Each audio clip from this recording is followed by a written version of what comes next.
الحمدللہ وحدہ والصلاة والسلام علی من لا نبی بعدہ۔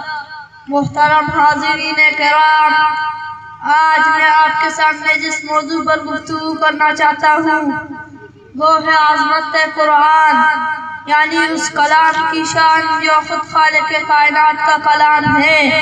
مسلمانوں، قرآن وہ روشنی ہے جو اندھیرے کو مٹا دیتی ہے۔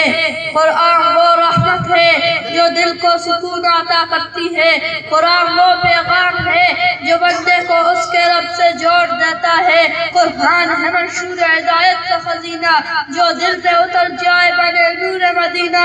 جب کوئی دل قرآن سے آباد ہوتا ہے تو اس کے اندر سے ظلمت ختم ہو جاتی ہے، زندگی کا مقصد سمجھ میں آتا ہے، بندہ جان لیتا ہے کہ میں دنیا میں کس لیے آیا ہوں۔ یہ کتاب کسی عام انسان کا کلام نہیں بلکہ رب ذوالجلال کا کلام ہے۔ اللہ تعالیٰ فرماتے ہیں اِنَّا نَحْنُ نَزَّلْنَا الذِّكْرَ وَإِنَّا لَهُ لَحَافِظُونَ۔ ہم نے یہ قرآن نازل کیا اور ہم ہی اس کے محافظ ہیں۔ قیامت تک قرآن پاک انبیاء حالت میں محفوظ رہے گا۔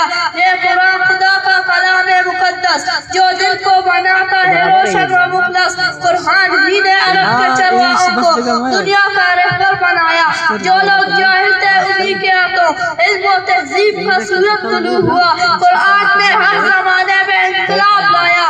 مسلمانوں، آج بھی اگر ہم قرآن سے جڑ جائیں تو ہمارے زوال یافتہ قوم دوبارہ عروج پا سکتی ہے۔